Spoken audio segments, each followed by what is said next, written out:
प्यारे बच्चों, अपन ने अभी तक सेकंड चैप्टर तक कंप्लीट अपना हो गया था लेसन और क्वेश्चन आंसर।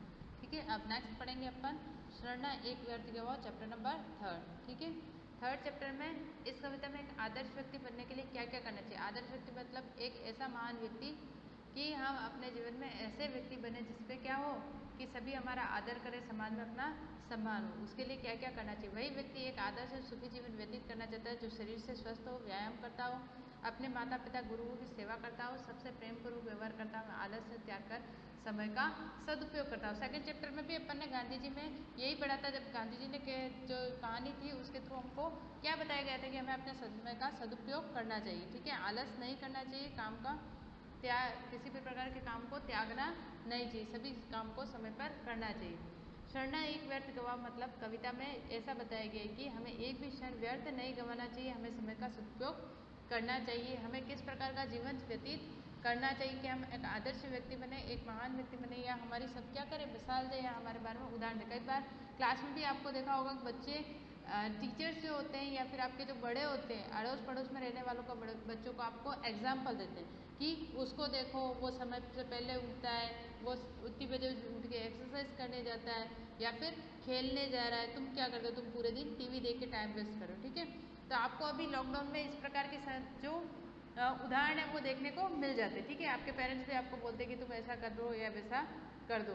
ठीक है, अपने समय का सदुपयोग करो, थोड़ी देर ग्रामर पढ़ो या कुछ इंग्लिश के वर्ड्स वगैरह हैंड राइटिंग करो, तो तुम्हारी राइटिंग भी अच्छी होगी, तुम्हारा टाइम भी अच्छा होगा। लेकिन अधिकतर बच्चे क्या करते हैं, टीवी देखकर या फिर खेलकर टाइम वेस्ट करते हैं। हमें अपने क्या करना चाहिए, टाइम का सदुपयोग करना, मतलब एक ऐसा शेड्यूल बनाना चाहिए कि हम क्या करें, हमारा टाइम जो 24 घंटे सबको बराबर मिलते हैं, तो उसमें हम क्या करें, उस समय का नियमित प्रयोग इस प्रकार से व्यवस्थित करें कि हमें खेलने का भी समय मिले, पढ़ने का भी समय मिले और टीवी देखने का भी समय मिले, और घर के जो हमारे दूसरे काम है उसको करने का भी हमें क्या करना चाहिए, अपना शेड्यूल या एक टाइम टेबल बनाना चाहिए। ठीक है बच्चों, चलो अब चैप्टर पे आते हैं। चैप्टर में आपका है सूर्योदय से पहले जागो, तुम सदा घूमने जाओ, कुछ हल्का व्यायाम करो, फिर स्वस्थ शरीर बनाओ। मतलब कवि ये कहना चाहता है कि जो बच्चे हैं, प्यारे बच्चों, तुमको सूर्योदय से मतलब सूरज के उगने से पहले उठना चाहिए, सदा घूमने जाना चाहिए, आपको मॉर्निंग वॉक या सुबह थोड़ा बहुत घूमने जाना चाहिए, कुछ हल्का व्यायाम, मतलब ज़्यादा व्यायाम नहीं करना चाहिए, पर छोटे मोटे व्यायाम या एक्सरसाइज आपको करनी चाहिए। तभी आपका शरीर क्या होगा, बिल्कुल स्वस्थ होगा, अंदर से स्ट्रॉन्ग होगा। स्वस्थ प्रफुल्लित बाल को सब जन करते प्यार, सदा रहो आनंद से, यह जीवन का सार। मतलब जो स्वस्थ बच्चा होता है, ठीक है, जो हष्ट पुष्ट या अच्छा बच्चा होता है, उससे सभी लोग क्या करते हैं, प्रेम करते हैं, सभी उससे बात करना पसंद करते हैं, और उस ऐसे बच्चे के हमेशा आनंद में रहते हैं। ठीक है, यही उनके जीवन का सार है, मतलब हमेशा खुश रहते हैं, उनके जीवन में कभी कोई बीमारियां समस्याएं नहीं आती। जैसे मतलब जो बच्चा स्वस्थ होगा, बिल्कुल हंसता हंसमुख होगा, तो उसको लोग क्या करते हैं, अपने पास बुलाते हैं, बिठाते हैं, ठीक है, और उनसे पूछते हैं। लेकिन कोई बच्चा अगर बीमार है, चिड़चिड़ा है, या बार बार अपन कुछ भी बोलते हैं तो उसको पसंद नहीं आता किसी के पास बैठना, वो जवाब देना पसंद नहीं करता, तो ऐसे बच्चे क्या होते हैं, हमेशा एकाग्रचित मतलब अकेले रहना पसंद करते हैं। ऐसे बच्चों का स्वास्थ्य कैसा होता है, अकेलेपन वाले जीवन जो जीते हैं, उनके जीवन में कोई भी साथ नहीं रहता। बच्चे को हमेशा कैसा रहना चाहिए, हंसमुख रहना चाहिए। माता पिता गुरु को सदा नित्य प्रति करो प्रणाम, उन्हें के शिव आशीष से बन जाते सब काम। माता पिता मतलब अपने माता पिता का और गुरु का सभी का क्या क्या करना चाहिए, आपको नित्य प्रणाम करना चाहिए। जो भी आपके घर में बड़े बुजुर्ग हैं, चाहे माता पिता हो, आपके दादा दादी हो, नाना नानी हो, या अंकल आंटी हो, बड़े पापा बड़ी मम्मी वगैरह, कोई भी अगर आपके साथ ज्वाइंट फैमिली है या सिंगल फैमिली, आपके बड़े बुजुर्ग या आपके साथ कोई भी रिलेटिव बड़ा आपका रहता है, या घर पे आपके कोई भी मेहमान आता है, ठीक है, तो आपको उनका क्या करना चाहिए, पैर छूने चाहिए, उनसे आशीष या आशीर्वाद लेना चाहिए। क्योंकि हमारे भारतीय सभ्यता में क्या मानते हैं कि आप बड़ों को प्रणाम करने से, उनसे नमस्ते करने से आपको क्या होता है, उनकी ब्लेसिंग्स मिलती है, उनके आशीर्वाद मिलता है। तो आप क्या करोगे, उनके आशीर्वाद से आपका अच्छा काम बनता है, और वो आपको क्या बोलते हैं कि बच्चा बहुत अच्छा है, जो बार बार जो हमारे कहीं पे भी अगर वो जाएंगे तो आपके बारे में बहुत अच्छे विचार उनके बनेंगे। ठीक है, और आपके बनते काम भी उनके आशीर्वाद से क्या होंगे, बन जाएंगे। अगर आपको कोई अच्छा बड़ा आपको उसका आशीर्वाद देता है तो वो आपको क्या करेगा, बहुत अच्छी गाइडेंस भी देगा, अच्छा ज्ञान भी देगा। ठीक है, सबसे बोलो प्रेम से, जो तुम चाहो मान, ऐसा जन को जागृत देते सब सम्मान। मतलब सभी से प्रेम से बात करो, अगर तुम क्या चाहते हो, समाज में या सभी तुमको क्या करे, प्रेम करना चाहे। तो तुमको क्या करना चाहिए, सभी से प्रेम से बात करनी चाहिए। कोई भी आपके घर पे आता है तो भी उनको आपसे क्या करनी चाहिए, प्रेम से बात करनी चाहिए। ऐसे जन को जगत में देते सब सम्मान। ऐसा व्यक्ति जो सभी से प्रेम पूर्वक बात करता है उसको क्या करते हैं, लोग सम्मान देते हैं। लेकिन जो कड़वी बातें करता है, बहुत मतलब बुरा व्यवहार करता है, जैसे अपन ने तोते वाली कहानी में पढ़ा था कि तोता कैसा बोलता था, मीठा मीठा बोलता था। तो जो तोता मीठा बोलता था उसको तो आश्रम में अच्छा सम्मान मिलता था, अच्छा खाना मिलता था। और जो कड़वा बोलता था, चोरों के साथ रहता था, उसको सभी क्या करते थे, उसको कोई पसंद नहीं करता था।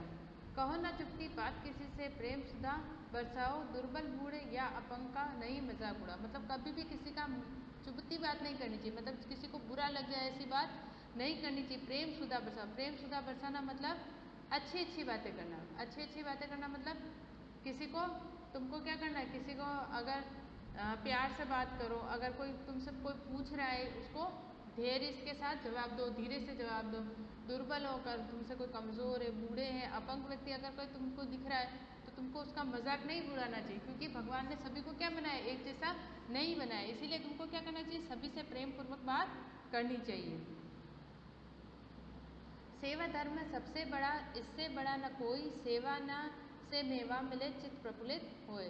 मतलब सेवा ही सबसे बड़ा धर्म है। मतलब हमें सभी की क्या करनी चाहिए, सेवा करनी चाहिए, चाहे वो बड़ा हो चाहे छोटा हो। मतलब हमारे बड़े बुजुर्ग हैं उनका हमें कहना मानना चाहिए। अगर वो कोई काम बताते हैं तो हमें क्या करना, उनको मना नहीं करना चाहिए। सेवा से ही मेवा मिले, सेवा से भी मेवा मिले मतलब अगर तुम किसी की सेवा करोगे तो भगवान तुमको आशीर्वाद देंगे, या फिर तुम्हारे कार्य जो है रुके हुए वो हो जाएंगे। मेवा मिला मतलब तुमको क्या मिलेंगे, आशीर्वाद मिलेगा, या फिर उस काम का तुमको प्रतिफल मिलेगा। अच्छा, अगर तुम बड़ों का भी कोई काम करते हो तो वो तुमको बीच में मेवा देते हैं ना, मतलब अगर तुमने उनका कोई काम कर दिया तो उन्होंने तुमको टॉफ़ी दे दी, या फिर तुमको किसी ने कहा कि भाई ये काम कर दो और उन्होंने तुमको कोई चीज़ ला के दे दी, नोटबुक दे दी। इसी प्रकार से जो प्राइज़ मिलता है, ठीक है। तो अगर तुम किसी का अच्छा काम करते हो या समाज में भी अच्छा काम करते हो, स्कूल में भी बहुत अच्छा काम करते हो, पढ़ाई करते हो, तुमको मेवा या उसका रिवॉर्ड या उसका पुरस्कार जरूर मिलता है। चित्त प्रफुल्लित हो, उससे तुम्हारा जो चित्त है, तुम्हारा मन जो है हमेशा प्रसन्न रहता है और लोगों में भी तुम्हारी क्या है, अच्छा मान सम्मान बढ़ेगा। जो कुछ करना झट करो, कभी न देर लगाओ, देरी करना है बुरा, आलस घेर लेगा आलस घेर। मतलब जो भी करना है, मतलब तुमको जो भी काम किया जाता है, बताया जाता है, तुमको क्या करना, फटाफट करना। मतलब झट मतलब तुरंत करना। किसी को कहने की देर नहीं लगनी चाहिए कि भाई हाँ मैंने ये काम कहा है और तुमको बैठना है। तुमको जो काम जिस समय बताया जाता है उस समय करना है, उसको टालना नहीं है। जैसे होमवर्क दिया है, नहीं आज करेंगे, कल का परसों करेंगे, ऐसा नहीं करना। अगर ऐसे देर लगाओ मतलब उसको पेंडिंग करते जाओगे, आगे बढ़ाते जाओगे तो क्या होगा, तुम्हारा ही बुरा होगा। देर लगाने से क्या होगा, तुम्हारा ही बुरा होगा। और लेगा आलस घेर, और जब बहुत सारा होमवर्क या बहुत सारा काम तुम्हारे ऊपर आ जाएगा तो तुमको क्या आलस आने लग जाएगा कि भाई ये काम तो मेरे से नहीं हो रहा है, बहुत सारा हो गया है, अब ये नहीं कर सकता। तो तुमको क्या करना है, जो काम जब दिया जाता है, चाहे वो होमवर्क हो, चाहे घर का काम हो, चाहे कोई बड़ा बुजुर्ग भी आपको कोई काम बताता है या पेरेंट्स भी आपको कोई काम बताते हैं, तुरंत आपको वो काम कर लेना चाहिए। क्योंकि अगर आप काम करने में देर लगाओगे तो आप आलसी बन जाओगे, और आलसी व्यक्ति का कोई भी सम्मान नहीं होता है। ठीक है, समझ में आ रहा है बच्चों आपको। आलस को वेरी समझ, रहना उससे दूर, थाली बैठो मत कभी, करो काम भरपूर। मतलब आलस को अपना वेरी समझना। मतलब क्या होता है वेरी, वेरी मतलब दुश्मन।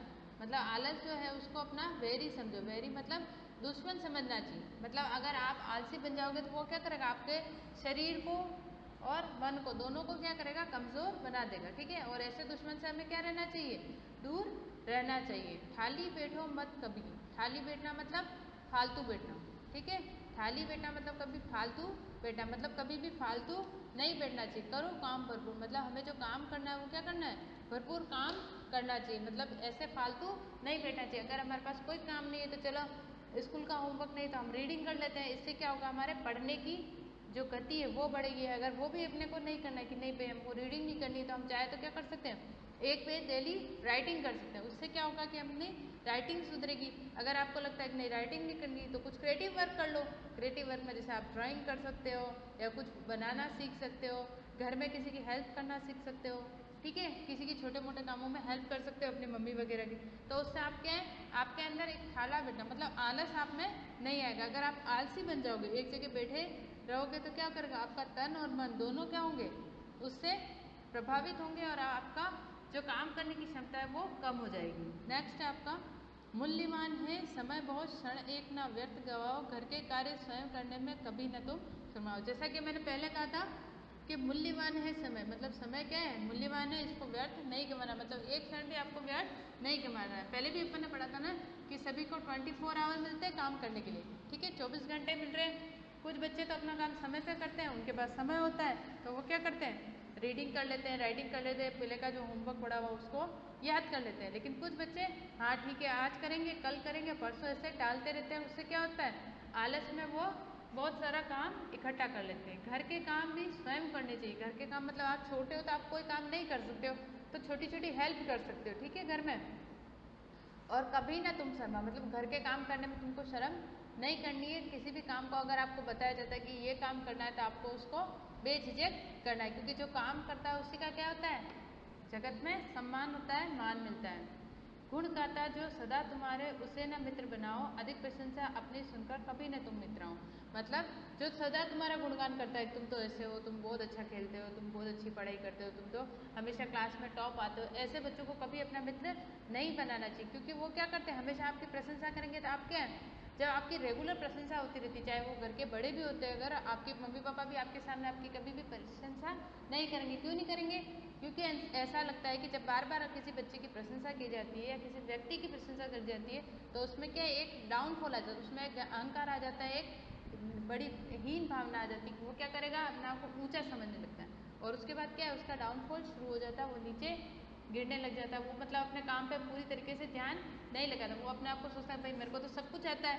और जब वो ये सोचने लग जाता है कि मेरे को सब कुछ आता है तो वो आगे मेहनत नहीं करता। इसलिए कभी भी ऐसे व्यक्ति को अपनी मित्र मत बनाओ जो हमेशा तुम्हारी क्या करे, प्रशंसा करे। और कभी भी अपनी प्रशंसा सुनकर इतना मत, कभी टीचर्स ने भी कह दिया भाई ये बच्चा बहुत अच्छा है, बहुत अच्छा, तो वो क्या करेगा कि हाँ भाई मैं तो बहुत अच्छा हूँ, मैं अब आगे नहीं पढ़ाई करूँगा। तो ऐसे अगर आप सोचने लग जाओगे तो आपको क्या करना है, प्रशंसा सुनकर इतराना नहीं है, अपने आप को अहंकार नहीं करना है। आपको क्या करना है, अगर आपको कहा है कि अच्छा है तो आपको क्या करना है, उससे भी बेस्ट करना है। बोलते हैं ना गुड बेस्ट बेटर, ठीक है। तो अगर आपको कोई अच्छा कहता है तो आपको उससे और अच्छा करके बताना, ये नहीं कि भाई हाँ अच्छा है तो बहुत अच्छा ठीक है, मैं इसी पे सेटिस्फाइड हूँ, संतुष्ट नहीं होना, हमें अपने समय का सदुपयोग करना है, ठीक है बच्चों। तो इस चैप्टर में हमने क्या सीखा कि हमें अपने जो समय है उसका सदुपयोग करना है। सुबह जल्दी उठना चाहिए, बड़ों का आदर करना चाहिए, व्यायाम करना चाहिए, बड़े बूढ़ों का सम्मान करना चाहिए, सेवा करनी चाहिए और घर के कामों को भी मदद करनी चाहिए। कभी आलसी नहीं बनना चाहिए और अपने गुणों प्रशंसा से कभी भी इतराना नहीं चाहिए, ठीक है बच्चों। अब नेक्स्ट सबसे शब्दार्थ पे या हार्ड वर्ड्स पे आते हैं। सूर्योदय, सूरज निकलने का समय, स्वस्थ, तंदुरुस्त, हेल्दी, प्रफुल्लित, खुश या प्रसन्न होना, हैप्पी होना, सार, निचोड़, नित्य प्रति, प्रतिदिन, रोजाना, मान, आदर, सम्मान, सुधा, अमृत, चित, मन, वैरी, जैसा कि मैंने पहले बताया था, दुश्मन, खाला बैठना, निकम्मा बैठना या फ्री बैठना, व्यर्थ, बेकार, ठीक है बच्चों। अब इसके टिक द करेक्ट और अपन देख लेते हैं। कैसे बालक सबके प्यारे होते हैं, कौन से होते हैं, जो दुख और निराश रहता है, जो स्वस्थ और प्रसन्न रहता है, जो दुर्बल और अपंग होता है, जो संकोची स्वभाव का होता है, जो स्वस्थ और प्रसन्न रहता है। जो स्वस्थ और प्रसन्न रहता है वही बच्चा क्या होता है, सभी का प्यारा होता है। यदि तुम जीवन में सम्मान पाना चाहते हो तो तुम्हें क्या करना चाहिए, सबसे प्रेम से बोलना चाहिए, सबकी प्रशंसा करनी चाहिए, सबकी आज्ञा माननी चाहिए, सबके कार्य दूसरों से कराना चाहिए, क्या करना चाहिए, सभी से प्रेम से बात करनी चाहिए। तभी तुमको क्या मिलेगा, जीवन में सम्मान मिलेगा। तुम्हें कैसे व्यक्ति अपने मित्र बनाना चाहिए, जो तुम्हारी कमियों की ओर संकेत करें, जो सदैव तुम्हारा गुणगान करे, जो सदैव तुम्हारे हित का ध्यान रखें, या सदैव तुम्हारे प्रशंसा सुनकर इतराते हों। तुम्हें कैसे व्यक्ति को अपना मित्र नहीं बनाना चाहिए, जो तुम्हारी कमियों की ओर सचेत करे, जो सदैव तुम्हारा गुणगान करे, जो सदैव तुम्हारे हित का ध्यान रखें, जो अपनी प्रशंसा सुनकर इतराता ना हो। किसको नहीं बनना चाहिए, जो अपनी प्रशंसा सुनकर इतराता ना हो। वे पंक्तियाँ खोजिए लिखिए जिसमें ये अपन नेक्स्ट चैप्टर में अपन जब लेसन नेक्स्ट करेंगे तब अपन क्वेश्चन आंसर के साथ करेंगे, ठीक है बच्चों। तो आपका चैप्टर नंबर 3 जो है अपनी रीडिंग अपन कर चुके हैं, एक बार पढ़ चुके हैं। एक बार आपको इसको लेसन को पढ़ना है, निम्न पंक्तियों को पूरा कीजिए। आप में बुक में जो दे रखा है वो आपको बुक में से देख के कंप्लीट करना है। ठीक है बच्चों, लेसन पढ़ना है और उसी में से देख के आपको इनको कंप्लीट करना है, इसको नोटबुक में नहीं उतारना है। ठीक है बच्चों, अब नेक्स्ट अपन नेक्स्ट क्लास में करेंगे। Thank you.